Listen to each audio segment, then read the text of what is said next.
Je dis, les gens sont des andouilles. Mais pas au point d'écrire des pièces où 20 chevaux arrivent au galop sur des tréteaux grands comme ma cuisine. La forme du plateau, ça compte. On peut imaginer tout ce qu'on veut.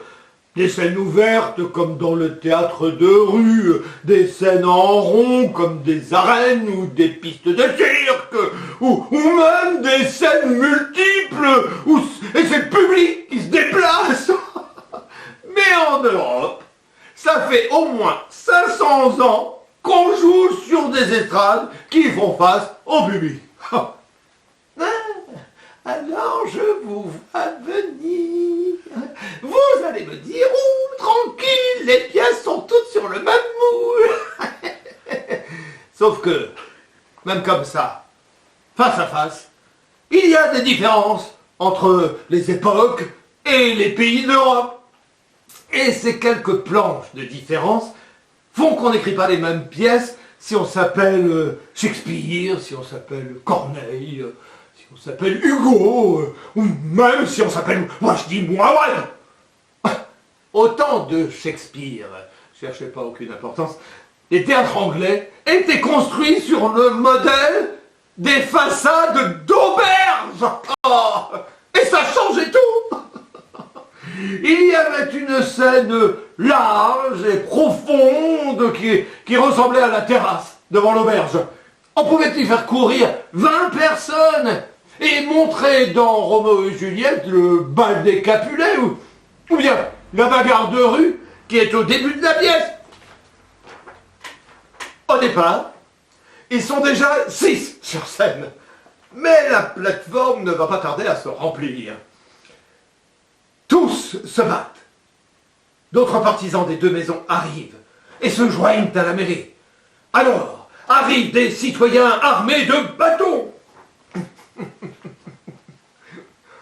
Ensuite, le père Capulet et le père Montaigu se pointent avec leurs femmes à leur trousse. À la louche, ça fait déjà une quinzaine. Et enfin, entre le prince avec sa suite. Et sa suite. C'est pas juste son kilt et son chapeau melon. Oh, ça devait faire des seigneurs, des gardes, des serviteurs. Oh, quand je vous dis qu'il pouvait être 20. En plus, il y avait un balcon au-dessus de la scène. Comme parfois en Espagne à la même époque. On pouvait y jouer des niaiseries de scènes d'amour. En parlant de scènes d'amour...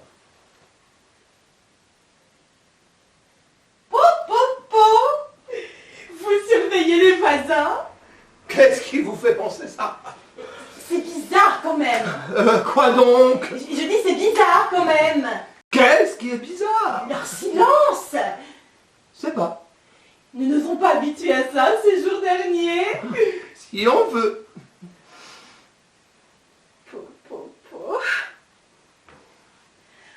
Bonjour, vous.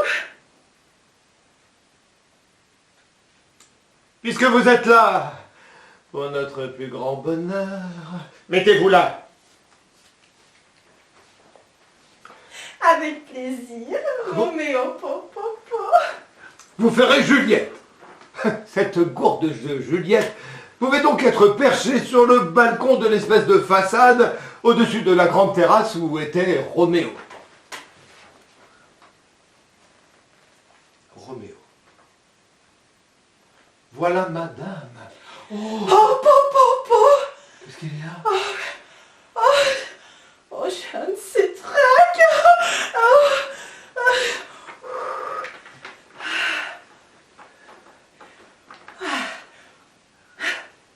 Ah bah c'est trop d'honneur. Roméo. Voilà madame. Oh, voilà mon amour. Oh, comment faire pour lui dire? Elle parle! pourtant elle ne dit rien. C'est son regard qui parle et je veux lui répondre. Je suis trop audacieux. Ce n'est pas à moi qu'elle parle. Deux des plus belles étoiles du ciel, ayant affaire ailleurs, invitent ses yeux à briller à leur place jusqu'à ce qu'elle revienne. Oh, quelle foutaise! Oh, et en plus, les Anglais avaient inventé des trappes sur le plancher de la Seine, en bas! Ce qui fait que des fantômes pouvaient sortir de terre, comme dans Hamlet ou Macbeth. Macbeth. Arrière! Quitte ma vue! Que la terre te cache! Tes os n'ont pas de moelle, ton sang est froid, tu n'as pas de regard dans ces yeux qui flamboient. Po, po, po, vilain valet velu. Je vous laisse à vos horreurs. Po, po, po. Toujours rien de ce côté. Sous le balcon, dans le fond de la grande plateforme, il y avait aussi un réduit, grand comme le placard de Janine. Et il pouvait servir pour le tombeau de Juliette, ou pour la grotte de Prospero, dans la tempête. Prospero. Bienvenue, sire. Oui? Prospero. Bienvenue, sire. Voici tout mon palais. Qu'est-ce que tu dis? Mes serviteurs sont rares et mes sujets inexistants. Entrez, je vous en prie. Il y a quelqu'un, mon loukoum? J'essaie juste de jouer le magicien Prospero, si c'est pas trop te demander. C'est à la fin de la pièce, quand il pardonne à tout le monde. C'est là qu'il révèle sa fille Miranda. La greluche est dans la grotte en train de jouer aux échecs avec le prince que le père croyait noyé. Tiens, mets-toi là. On dira que c'est le réduit. Le recess, comme il disait. Et que tu es caché par un rideau. Bienvenue, sire. Voici tout mon palais. Mes serviteurs sont rares et mes sujets inexistants. Entrez, je vous en prie. En échange de ce que vous m'avez rendu, je vais vous donner mieux encore et déployer une merveille qui vous plaira autant qu'à moi, mon duché. Je passe un peu. Miranda. Oh, merveille! Je ne vois ici que de superbes créatures, que les hommes sont beaux.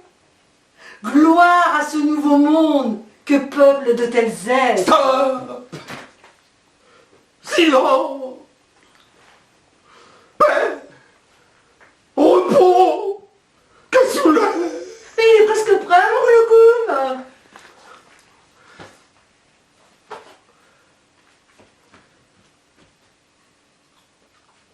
Ils sont bien silencieux. J'espère que tout va bien pour eux.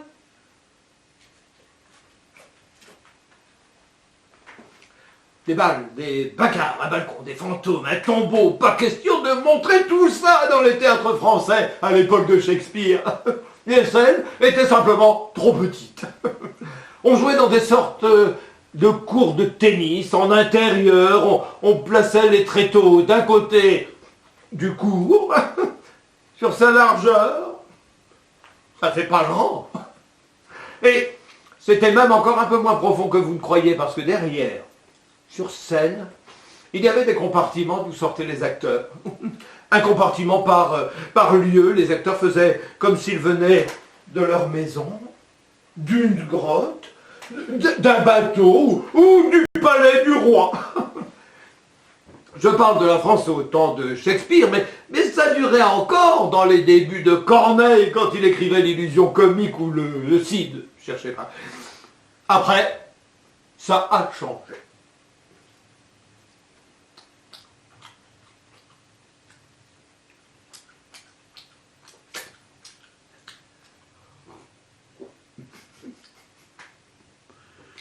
Ça a changé, mais pas en mieux. Autant de Molière et de Racine, cherchez pas. L'espace était débarrassé des petits compartiments du fond, mais les salles étaient restées petites, toujours dans des jeux de paume. Quand il jouait les comédies-ballets pour le roi, Molière pouvait demander qu'on lui construise de grands plateaux pour une quinzaine de danseurs. Mais quand il retournait dans son théâtre du Petit Bourbon, c'est bien simple, il devait couper les ballets. Et on n'avait plus que 5 acteurs au grand maximum sur les planches. En plus, jusqu'au XVIIIe siècle, il y avait des fauteuils sur scène pour le public, à la cantonade, les deux côtés du plateau. Tout ça, ça n'encourageait pas les courses, les combats, les galipettes ou les mouvements de foule. C'est seulement quand on a supprimé des fauteuils sur scène en 1559 à la Comédie Française qu'une pièce comme Le Mariage de Figaro a été envisageable.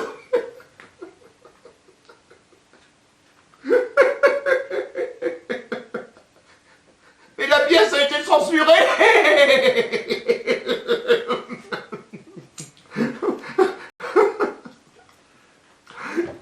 Chez Beaumarchais, les gens entrent et sortent de partout.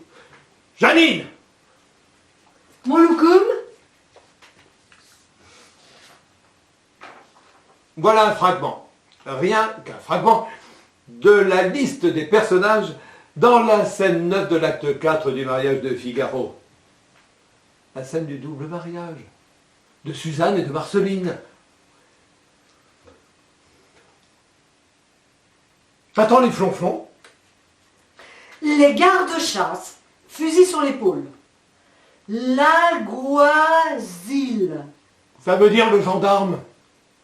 On est en Espagne. Les prud'hommes. Bridoisons. Ça veut dire des hommes de loi, bridoisons et juges. Pas un malin. Les paysans et paysannes, en habit de fête. Deux jeunes filles portant la toque virginale à plumes blanches. Deux autres le voile blanc. Deux autres les gants et le bouquet de côté. Antonio donne la main à Suzanne, comme étant celui qui la marie à Figaro. D'autres jeunes filles portent une autre toque, un autre voile, un autre bouquet blanc, semblables au premier, pour Marceline. Figaro donne la main à Marceline, comme celui-ci doit la remettre au docteur, lequel ferme la marche à gros bouquet au côté. Les deux jeunes filles, en passant devant le comte, remettent à ses valets tous les ajustements destinés à Suzanne et à Marceline. Passe! J'ai compté. Sont au moins 23. Et au temps de Hugo, à la Comédie Française, on pouvait prévoir des cortèges du même genre que chez Beaumarchais. C'est dans Hernani. Dit Son Altesse le Roi. Son Altesse le Roi.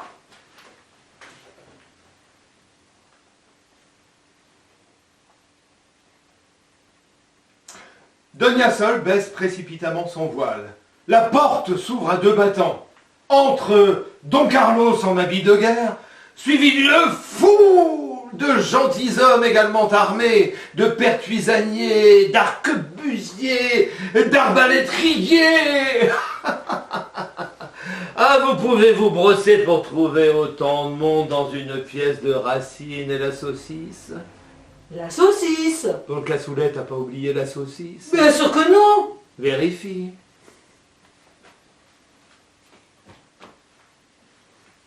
Toujours rien. Au XVIIIe siècle, on a bâti des vrais théâtres dans les grandes villes, mais les grands plateaux d'aujourd'hui, on a commencé à les construire que dans les années 1960-1970. Tout ça pour vous dire que la tradition dans le théâtre en France, c'était de parler sans trop bouger. Remarquez, ça repose.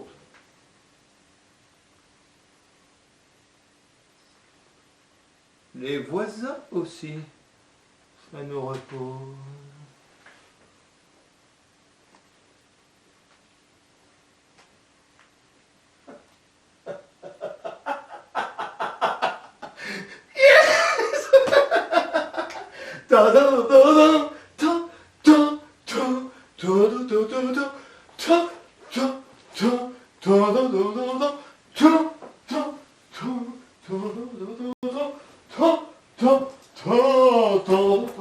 Mais c'est pas la fête nationale, Molokoum.